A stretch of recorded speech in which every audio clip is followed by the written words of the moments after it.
E agora eu preciso colocar o Petralha Mor, o cara que conseguiu virar o Petralha Mor da República Brasileira, que eu vou jogar no teu colo, meu amigo. Vamos lá. O André Mendonça tinha votado pelo impedimento de Alexandre com base no artigo 252 do Código de Processo Penal, que diz que um juiz não pode votar, atuar num caso em que ele tenha interesse. Qual seria o interesse de Alexandre? É que ele era um dos ameaçados pela turma do golpe. Olha, isso é muito grave.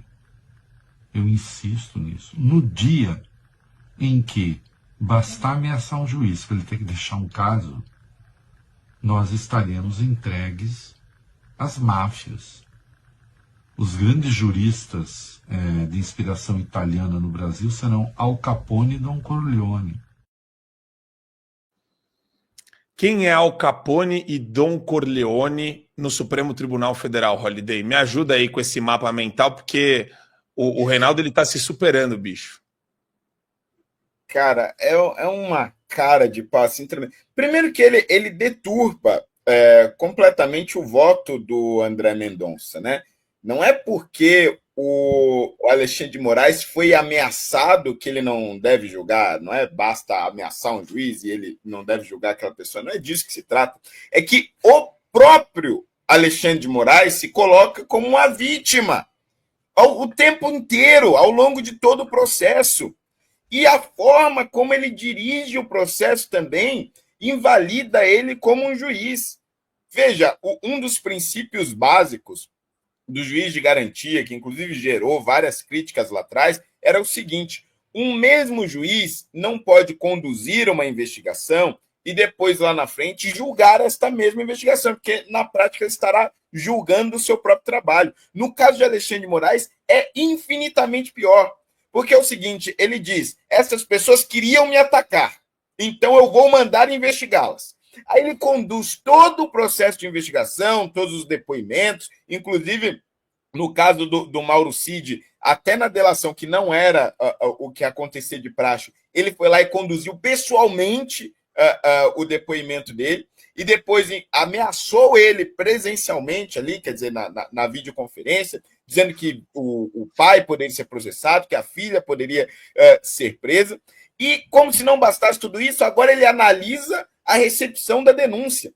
Isso tudo sem contar ainda o que veio na lava-toga, né? O que o Glenn acabou nos revelando depois com todos aqueles áudios. Com Alexandre de Moraes determinando exatamente quem deveria ser acusado, por que deveria ser acusado, e quando não encontravam evidências, como foi no caso da revista Oeste, ainda orientava que se utilizasse a criatividade. É desse tipo de impedimento que nós estamos falando, Reinaldo Azevedo. É desse tipo de autoritarismo, essa cusparada na Constituição, que impede que Alexandre de Moraes seja um juiz minimamente imparcial, minimamente justo. Mas, evidentemente, que o Reinaldo Azevedo, que é muito amigo de Gilmar Mendes, e já há muito tempo tem ali os seus contatos no Supremo, jamais teria coragem de dizer uma coisa dessa. Porque, no fundo mesmo, ele não é mais um jornalista, se é que algum dia foi, ele é só um porta-voz daquilo que está no anseio, né, nos desejos mais íntimos dos juízes do Supremo Tribunal Federal. Acho que o Gayer está acostumado a lidar com a galera que nem o Reinaldo Azevedo, só que, de novo, Gayer, muita gente fica toda hora falando sobre por que vocês dão espaço para ele? Eu não estou dando espaço para ninguém, bicho. É uma coisa bizarra. Existe um debate público, a gente precisa furar bolha. A nossa bolha não pode viver só de se enclausurar e deixar de contra-argumentar e de expor o cinismo da galera da imprensa e como eles são venais e vendidos. Mas eu já sei disso. Mas o teu vizinho não. Mas o cara que entrou agora na live, que nunca viu a live do Show da Manhã, não. Então, é um processo constante de denúncia, de repetição, de análise. Agora, olha isso, né? Mais um GC aqui deixando claro. Processo do golpe tramita a velocidade da luz no STF, matéria da Folha de São Paulo, né? 14 vezes mais rápido o ritmo que o próprio mensalão, tentando o Supremo evitar que o Bolsonaro seja julgado em 26, e falando que a celeridade existe em outros casos também do Alexandre de Moraes. Então, Geyer, o negócio está colocado aqui no Brasil e é difícil falar, né? O que vai acontecer nesse país? Olha o nível de instabilidade jurídica e de previsibilidade.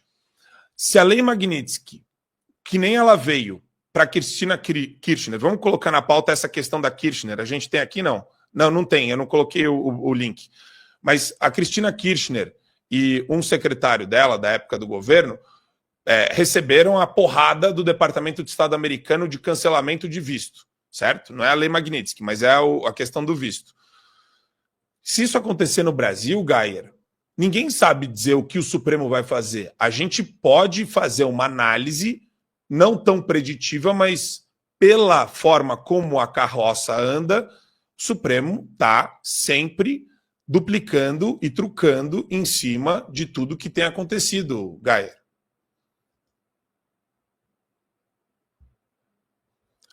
Tá mudo. Foi. Aí. Tentar prever o que o STF, o Alexandre de Moraes, vai fazer no Brasil envolve zero análise jurídica. Tá? Não pode pegar o melhor advogado, o melhor jurista, o melhor constitucionalista do Brasil, que ele não tem a menor noção de tentar premeditar ou prever, antecipar as próximas ações do Alexandre de Moraes, porque elas não se baseiam de forma alguma na lei, no que está escrito na nossa Constituição, no Código Penal. A melhor forma, as melhores pessoas, eu acho que hoje, para poder antever ou prever o que vai acontecer, são psicólogos e psiquiatras, porque tudo depende de um ponto de vista comportamental. Alexandre de Moraes não está nem um pouco preocupado se o que ele faz está dentro das 4 linhas da Constituição, da lei. Ele está numa sanha pessoal, histérica, para destruir qualquer pessoa que questione o seu poder absoluto. É igual sem tirar uma ditadura. Olha, o que eu acho que vai acontecer se essas sanções dos Estados Unidos acontecerem, como suspensão de visto ou a lei Magnitsky? Eu acho que o Alexandre de Moraes vai descartar toda a raiva dele, toda a ira dele às pessoas aqui do Brasil. Deputados de direita, senadores, comunicadores, você, eu, Holliday, Adrilles, todos nós nos tornaremos saco de pancada que ele usará para tentar diminuir um pouco a sua ira. Então, não tem debate aqui de qual lei ele vai usar, ou qual argumento, qual artigo. Não, ele vai, na minha opinião, usar tudo isso contra nós. É um sacrifício que a gente vai ter que fazer se a gente quiser ver o Brasil livre um dia. Só que a gente vai entrar numa guerra de narrativa que eu acho que vai ser a mais importante das nossas vidas. Nós vamos ter a imprensa, a esquerda e esse judiciário culpando os bolsonaristas, culpando o Donald Trump, o Big Bad Orange Man, culpando a direita americana, o imperialismo, aquele discurso de esquerda, né? E estaremos nós, do outro lado, tentando explicar que não, que isso é uma reação de um país democrático à ditadura, os avanços autoritários de um ministro da nossa Suprema Corte que está desrespeitando a lei desse país, desrespeitando os cidadãos desse país, tentando censurar cidadãos americanos em território americano, através de uma corte brasileira. Vai ser uma das maiores guerras que nós vamos travar. Assim como nós estamos travando a guerra do golpe, que, na minha opinião, nós vencemos, né? Tem pesquisas que falam que 65% da população não acha que houve uma tentativa do golpe do 8 de janeiro. Nós estamos travando a guerra agora da narrativa em relação à responsabilização do Bolsonaro no 8 de janeiro, nessa suposta tentativa de golpe. Está pau a pau, está 50-50. As últimas pesquisas que a gente viu.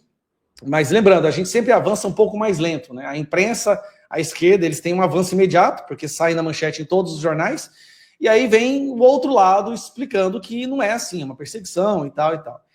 Só que o problema que eu percebo, cara, isso é uma discussão que fica muito dentro da nossa bolha, sabe? A maioria do povo brasileiro está preocupado, e agora mais do que nunca, né?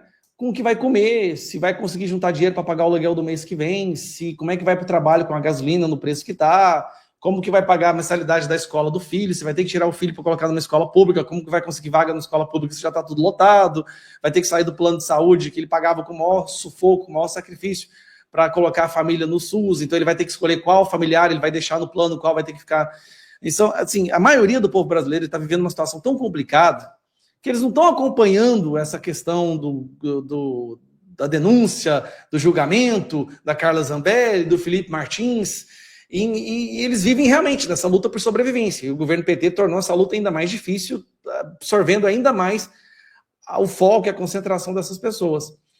Assim, o futuro do Brasil é muito incerto, né? O que o Holliday falou, assim, eu não preciso nem acrescentar. Se eu pudesse acrescentar alguma coisa, seria aquela abominação da perseguição da família Mantovani, eu acho, né? Que até hoje nós não tivemos acesso ao vídeo do aeroporto, mas a palavra do Alexandre de Moraes de que ele foi ofendido e atacado pela família foi o bastante para a Polícia Federal invadir e destruir essa família e tentar colocar ela junto com o 8 de janeiro.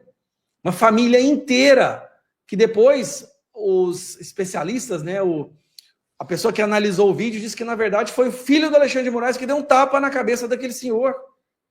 É isso que a gente está vendo. É o Alexandre de Moraes dando um tapa na cabeça de todos os brasileiros. E ao invés dele pagar por isso, não. É os brasileiros que estão sendo julgados, perseguidos, presos, por terem se indignado ou tentado se defender. Eu não sei o que vai acontecer, mas eu acho que não tem nenhum especialista que vai poder dar esse tiro no escuro, porque acho que nenhum país do mundo passou por isso. Nenhum país do mundo passou por esse sistema que a gente está vivendo agora, esse mar inusitado, esse mar inexplorado que a gente pelo qual a gente está navegando. Nenhum país passou por isso. Um país que é uma ditadura, que tenta se passar por democracia, age como uma ditadura, a imprensa fala para o mundo que é uma democracia, mas as decisões da nossa Suprema Corte mostram que é uma ditadura, e nós aqui dentro do meio tentando mostrar para o mundo também que é uma ditadura. Que país que passou por uma coisa dessa?